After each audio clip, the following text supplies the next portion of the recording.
Hello, welcome back to the Yoga Well podcast. I'm Chase Bossart. I was a longtime student of Mr. TKV Deshikachar. Today, I am joined by my friend and colleague, Catherine Franklin.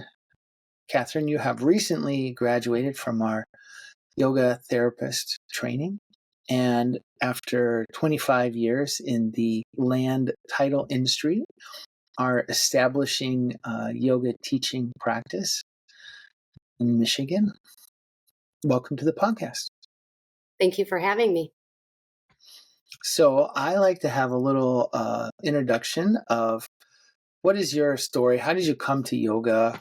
How did you find Vini Yoga? Tell us a little bit about your yoga story. Yeah, thank you. My path is a little bit of a winding way to have found my way here. I promise I'll keep it short. But it did begin in a community education class here in Michigan. Some friends invited me, thought, hey, this 6-week yoga class sounds like a good idea. I'm the only one who stuck it out. And in fact, it changed my life pretty quickly. I understood that being able to connect with my breath and be in a space that felt safe and different from anything else I had ever experienced. My first teacher, her name was Joanne Barheit, and she is still a yoga teacher today. And she became a good friend actually over the years. But she included a lot of the philosophy, and that hooked me as well. So from there, I really just kept finding my way through trying to find more of the context. And Chase, it took me a really long time to finally get to it. I had some really great experiences along the way. I had some experiences that I've had to undo because the yoga wasn't good for me. It wasn't good for my body. But, finding my way through different hatha practices, some of the power yoga came into my life. That's what I'm referring to with some of the undoing. I know it's great for some bodies, wasn't great for my body. Eventually I was introduced to you. This is the getting to Vini Yoga part through another teacher of mine who was offering a Yoga Sutra class. And so I took that online study with you, and that's pretty much all she wrote. You've been stuck with me for the last 5 Well, years when you or so. say trying to find the context, what is it that you Yeah. mean by that? Why are we doing this? What is yoga? What are we doing? Why are we practicing? Why are we practicing and what are we practicing? I think it's hard for a lot of people to answer that question. Yoga is so complex. And I felt like when I came to Vini Yoga, those answers were there and it was clear. There was a blueprint for what we're doing and why we're doing it and what we might expect to happen if we follow this path. I have to say that was really my experience as well. And, I found Mr. Deshikachar as a college student exploring different philosophies. And, he taught in my college in a course was titled Yoga Theory. And here he was like explaining, well, here's who you are, and here's what the world is, and here's what the relationship is, and here's how it works, and here's how it goes wrong. And then, like, here's what to do about it. And if you apply these principles, then it will have an impact on the way that you perceive and experience the world around you. And it's like, whoa, more, more. Really, the answer to more is do more practice, right? It's very helpful to have the context very clearly enunciated and very clearly laid out. Okay, this is what we're doing, and this is why we're doing. And I have to say that what Mr. Deshikachar handed down is just stunning in that regard. It is. I feel really, really lucky to have found my way to his teachings. through your teachings.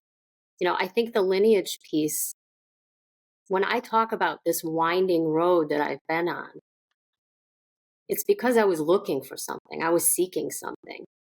And what I found with Vinny Yoga is that this lineage is so easy to belong to.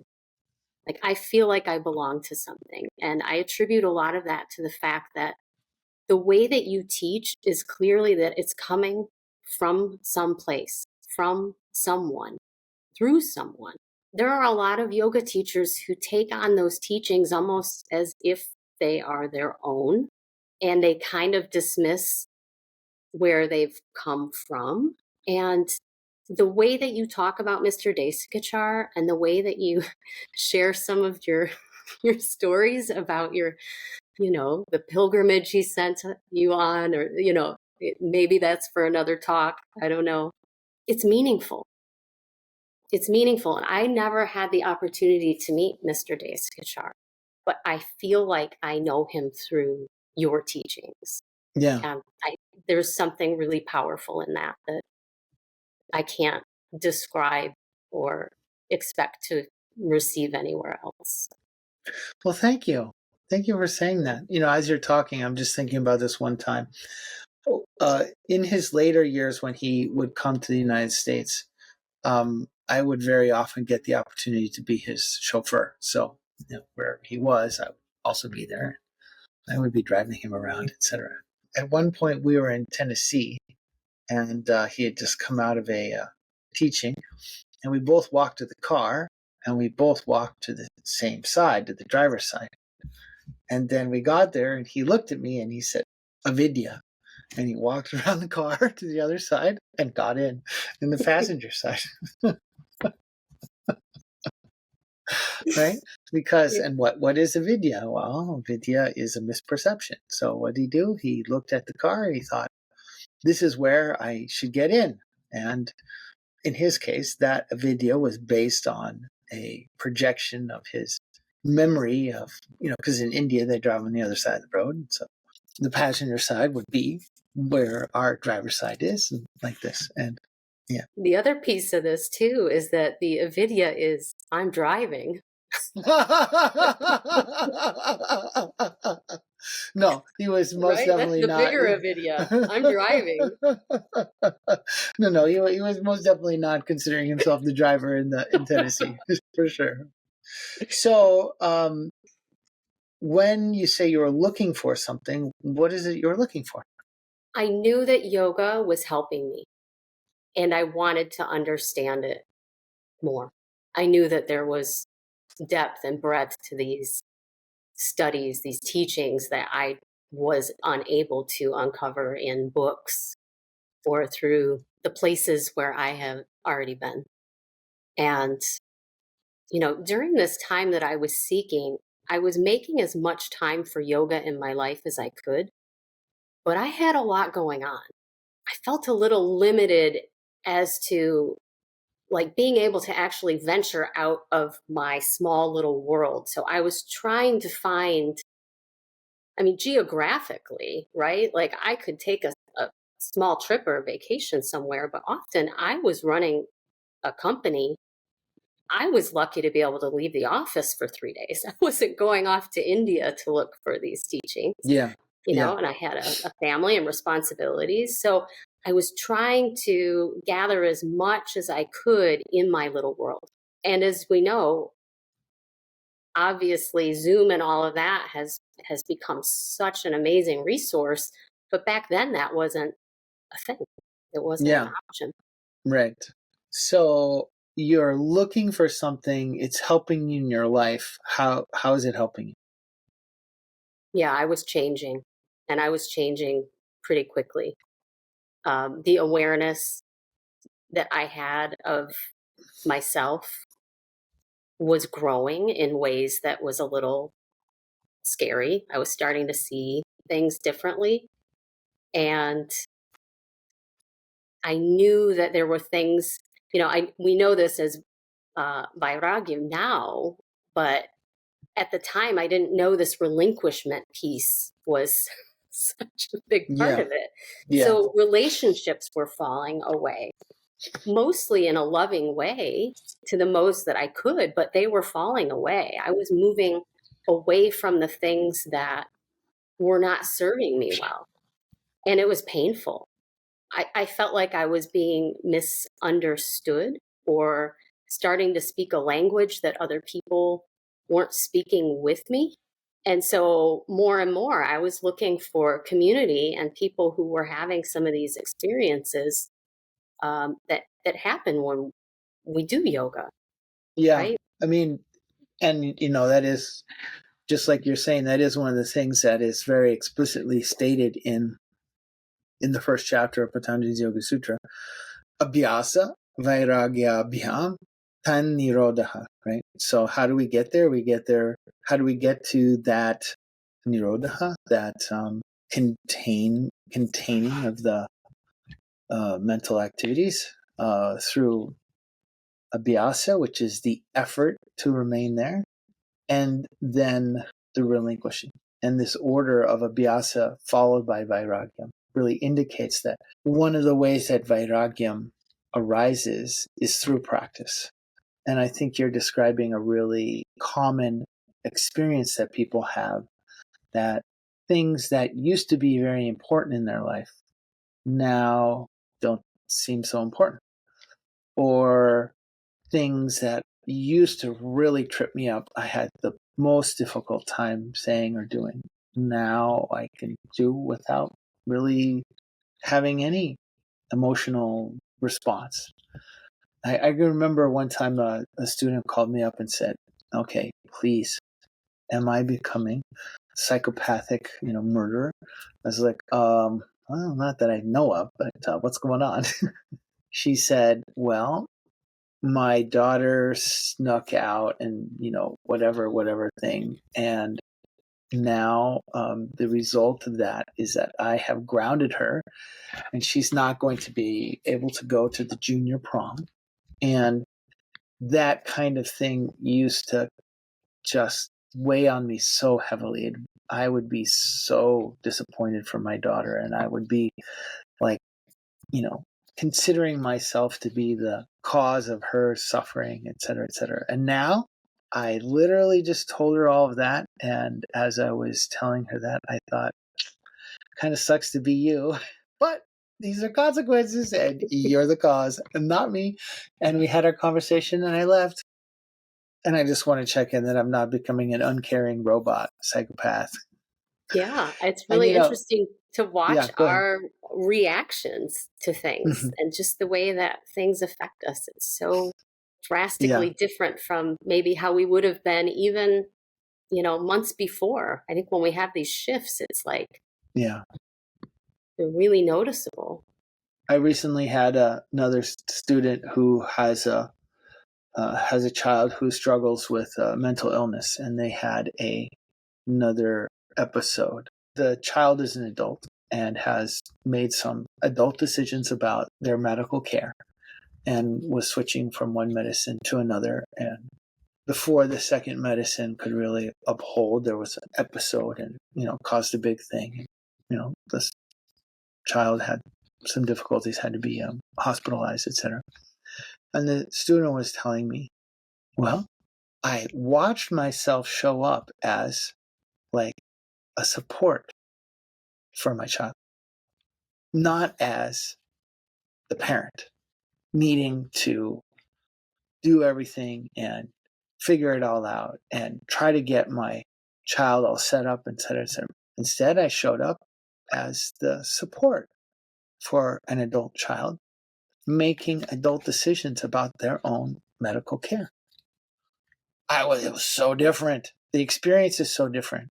Yeah, this is an experience that I've had myself. My son struggled with his mental health for over a decade, and he did, eventually it kind of overtook him, and he took his own life a couple of years ago. And this is a really, really important piece about being able to take on the responsibility that's yours and to be involved in the extent that is appropriate.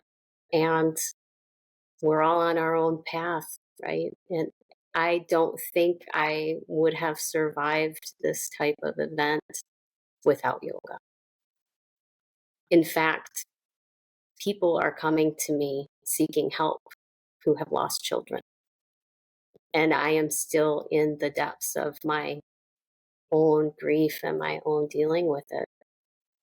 And it's very interesting who comes to you.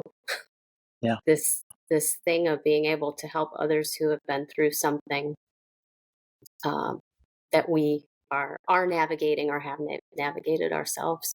This story that you're telling of this woman, her recounting, like, this took me many years of practice. My son was 27 when he passed. And it wasn't until I started doing yoga therapy myself that I was able to see and act in a more appropriate way, because we want to do everything that we can for our children, Oh yeah, right? your children. I mean, I We have will I do. have a 6-year-old. I love my 6-year-old way more than I love myself, man. Anything that happens to her, it affects me way more than it affects her. Exactly. So you're gonna like run and jump in there and just, Totally. if she's sinking, you'll swim for her. If she, like, you will do it all, You will, right? you will. That's right. I mean, And that's the tendency. That is, yeah. yes, and we've talked about this so much about what the role is when your child is 6 versus 16 versus 26. Yeah. And when they're really struggling, you have to be able to, it's not even a choice. You have to be able to see things differently, feel things differently, experience it differently. We can logically know these things like, oh, well, this is my role and this is not my role. But to be able to act in the way that we want to, Yeah. Yeah. we have to have this other way of operating. I think this is one of the things about yoga that's most challenging in terms of its position in our culture, because to articulate what yoga is, in many ways requires the experience of it, and to be able to really truly understand what is happening there. It's like it's an experiential knowledge base, and to really study it is, you can't just know the informational piece. You actually have to go about the doing part and the experiencing part, and then it, just as it promises, it changes the lens through which we experience everything, and then the world completely transforms. It is really challenging as a parent to move and adjust what it is that is my role and what is appropriate for me to do with my child as they change and grow. My daughter is always going to be my daughter. And we adopted her when she was 2.5. And for me, it's just like, okay, well, that's how old she is. She's my daughter. And now she's 6. And like, okay, she needs something. She needs a lot of really different things. And I notice how often I show up and some idea is within my mind, and then there's enough internal space that a different action arises than what I had initially come with. I think the biggest shift in this for me was in 2020. We were studying the Bhagavad Gita. And, you said something a few moments ago about really seeing differently. Mm-hmm. And for me, it was that part of our studies that was life-changing for me. I had these moments of feeling deeply connected to something bigger than myself. And not only was I seeing things differently, like, I'd be sitting outside and I would be watching nature and I'd be feeling really connected to it. And then all of a sudden, things started happening and like I noticed nature was seeing me now. An example of that would be like I would turn my head and a hummingbird would be like right there checking me out. Or I live right in town. I'm in a dense city and there's a deer that comes up and it's laying about 15 feet from me and it's just hanging out, just watching me. And I'm like, things are shifting. Like big things are happening. And these were supportive things that were coming into my life when I was dealing with such turmoil with my son. Such just heartbreak and feeling so lost and helpless. And yet the signs were all around me. They were all there that like, hey, you're connected to something and these things have purpose and just trust.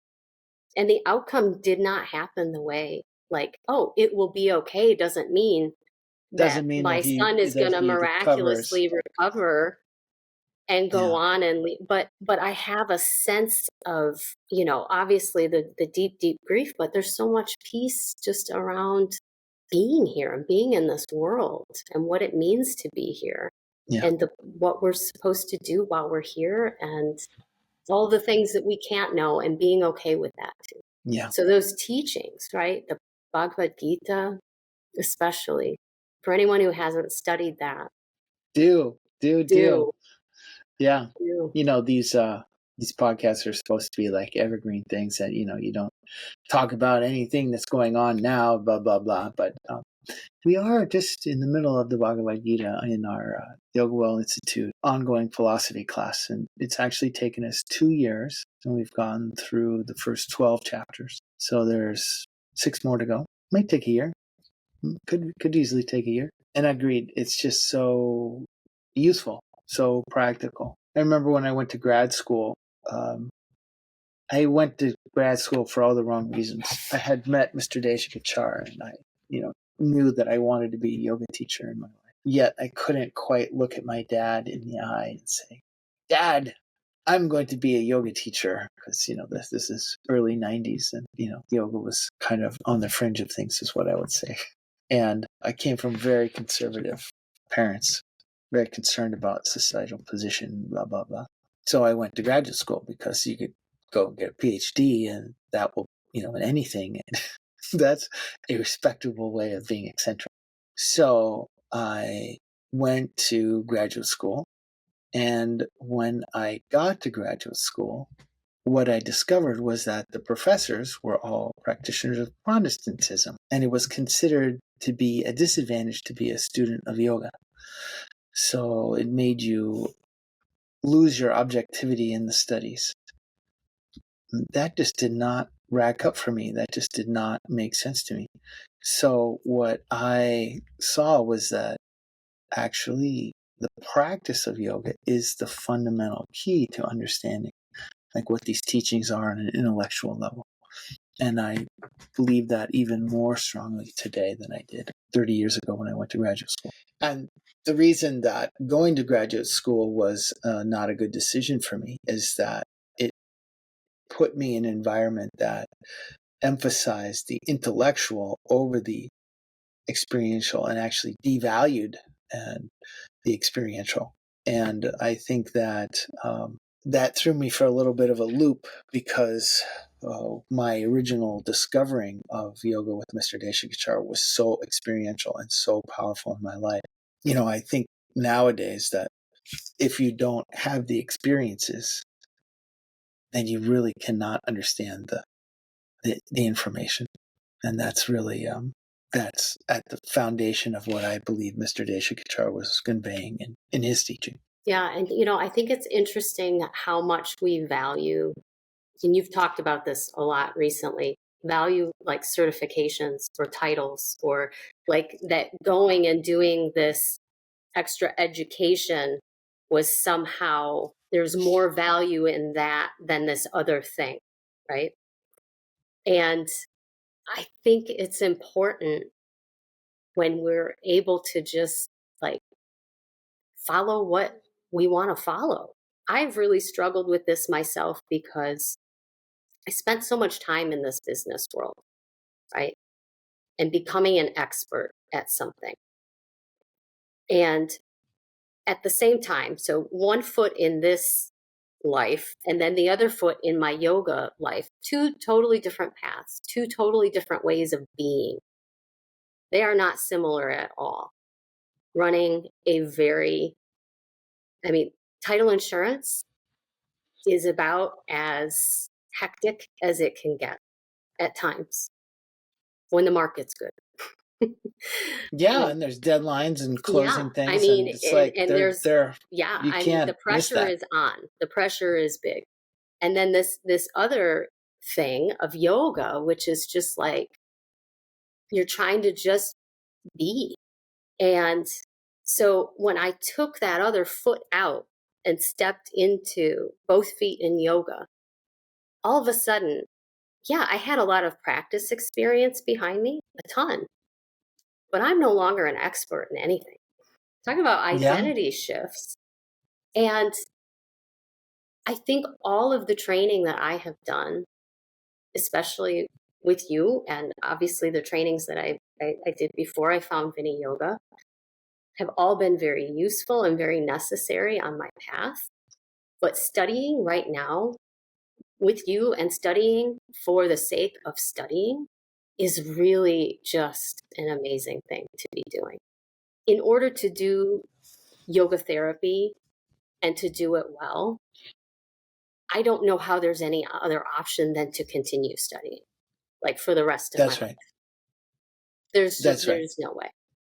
That's right. And I've been at it 30 some odd years, and I have come to the same conclusion about me. About Yeah. me. And I still meet with my mentor Paul Harvey weekly, and I have been doing that for about 10 years. We meet for an hour and a half almost every Thursday morning. We cover a wide range of things. I have somebody that I can bounce ideas off about. What I have a client that what I'm giving is not working, or I have a client who's having experiences, because yoga is powerful. Yoga is real, and is having experiences that are profound. And the direction that yoga is sending us is totally transforming your life. And so it's just so useful to have a guide, or somebody that you can bounce ideas off and discuss and be like, okay, so here's the situation. Da, da, da, da, da, da, da, da. This is what I gave. Da, da, da, da, da, da. Here's what's happening. Da, da, da, da, da, da. See any problems? Should I be doing something different? Just want to make sure that we're on the same ride, because their life is transforming pretty powerfully, and some of it is a little scary. So it's so useful to have just ongoing studies. And for me personally, I have really decided to step away from certifications, and maybe I'll go back and do them. But what happens in certification is that people get focused on the paper, and they get focused on, well, do I have all the information that I need in order to do what the paper says that I'm going to do? It's like, the answer is like, no. No, you do not. And so then, however anybody reacts to stress or to pressure, or to being put on the spot where they don't feel they're sufficiently competent, etc., then the patterning arises. And then I'm interacting with patterning. With all due respect to everyone, including myself, when that happens, I don't want to do that. I want to interact with the curiosity, I've been exploring this, and this is what I am feeling, and this is happening for me, and I want to ask this question, I want to ask that question, or I want to give this comment, and then we'll take it from there, and we'll see where that goes. And that is such a different way of studying than trying to present things out as a certificate. Yeah, because we really get pigeonholed into these things. I mean, if you look at the certifying agencies, right? It's like these organizations, they have their place, but you really don't get to go into the depths Yeah. of some things Yeah. That's what I'm enjoying. I'm just enjoying being able to kind of flow with the material, and I can feel that you're flowing with the material. Like that's what's really, it's Yeah. different on both I'm having ends. a It's really different great on time. both sides. Yeah. Really having a good time. And, this program that I'm currently doing, the Advanced Vinyasa Yoga applications, we've been talking about ashramas, the 4 stages of life, and the purusharthas, like the 4 goals or pursuits in life. And that's been so fun and interesting, and tons of new insights have come from me, and how things interact and work. And it's really, I've I've been having a really good time as well. You said that people are coming to you that have some experiences for which you have personally experienced, like the loss of a child, etc. How are they finding you? What are they wanting? How does that work? So it's really interesting the way things come into your orbit. The way that I have approached yoga therapy and teaching, you have to do your own healing first. It's been 2 years since my son passed away. And those 2 years have mostly solely been focused on my own personal practice and my own healing. I've made that a priority. And space has opened up now in my life and in my healing process to allow the doors to be open to do this work. I have not gone looking for anyone. I don't advertise, I don't actively, yet people come into your orbit. Someone says, hey, Catherine's been through this. You should go talk to Catherine. And the next thing you know, they come and they sit with me and we talk. And people want what you have, which is when you are centered and stable and you have a sense of peace and you've been through something and you've been able to not just survive it, but really, I'll use that word thrive. It's so complex, but yet that's what I feel like I'm doing. Is I feel like I'm able to move through life with more grace and ease than I ever would have imagined. And people are finding their way to that because they want it for themselves. Yeah. They want relief. Yeah. They I want keep relief. thinking as you're talking, the Yoga Sutra 137, Vitaraga Vishayamba Chittam. Like one of the ways of recovering one's balance is to spend time with someone who's gone through a similar difficulty. And this has been my approach in my own healing. That's what I've sought out as well. It's really a beautiful way to connect. When I'm mentoring someone else, the mentors who have mentored me through it are a part of that chain as well. Like it's this beautiful connection of shared experience and shared grief and shared heartbreak and sorrow and just flat out loss and devastation to lose a child. Yeah. And yet we still have to wake up every morning and get dressed and go out into the world and participate. And if we can somehow find a way to do that joyfully, yoga is such an incredible gift. I had an interesting experience this morning, Chase. this just made me think of state, right? And our managing our state. So after I finished my practice this morning, I snuffed out my candle like I always do. And in just a few moments, all of a sudden, the smoke detectors were like beep, beep, beep. So all of this calm and like I was in this beautifully centered place. And then my whole body is reacting to the fact that the alarm is going off. So I immediately sit back down on my cushion and I go back to about, the last 5 minutes of my practice and I start over.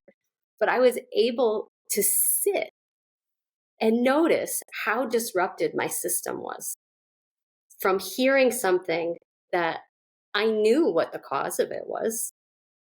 I knew there wasn't any threat or fire. Like, but yet my heart was beating fast and I felt agitated and, my breathing was now all agitated.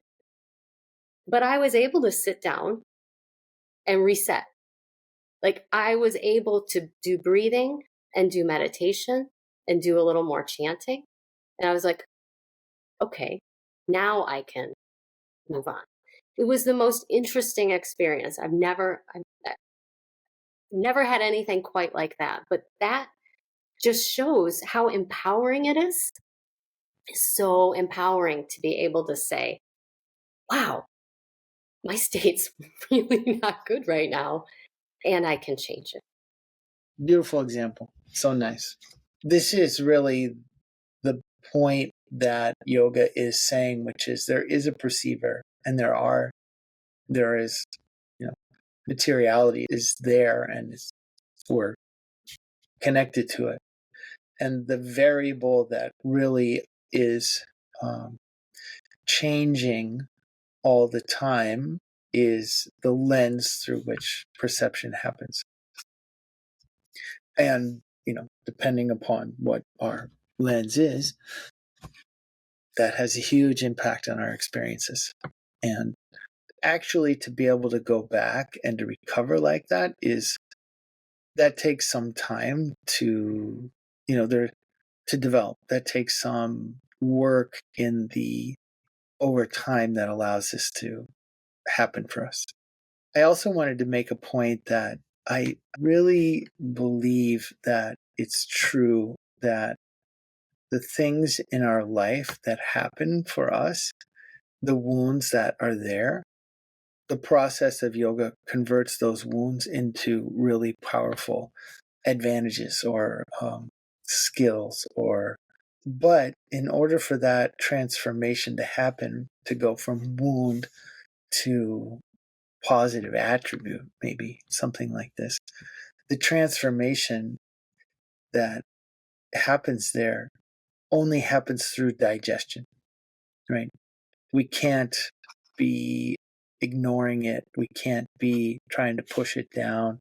We can't be trying to avoid it, etc.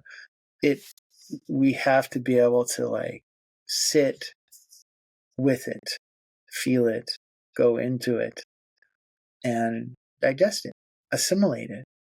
And when that happens, then that it totally transforms within our own system.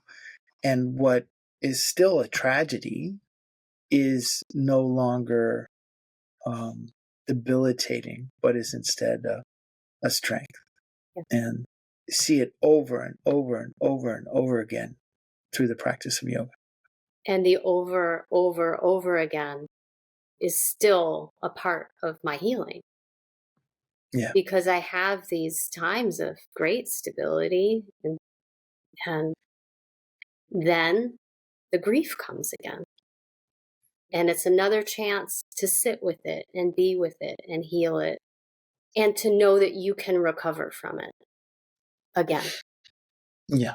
I think that's the most difficult thing that I have found with grief and this kind of loss is it feels like just when you start to feel like you've got your feet underneath you again and you're standing strong, the grief comes and just knocks you down. It's like surfing. don't get too comfortable out there because the next wave is coming,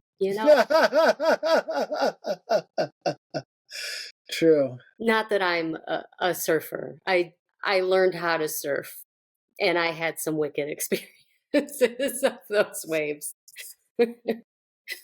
I had some good experiences too. I mean, this is the thing, right? It's like there's this thing, words, joyful sorrow. You've heard this, right? Mhm. I never understood what joyful sorrow was until I found myself in the depths of recovering of such loss. It's like, how can I be feeling so much joy and so much hurt simultaneously? And what yoga does for me, is it allows me to hold both of those things, giving them almost equal weight and letting them both merge together. Beautiful. Such a nice place to end our conversation because it's true. And it's the beauty and the horror of life all together in one thing. It's the power of yoga that allows us to be there and to tolerate. Thank you very much, Catherine.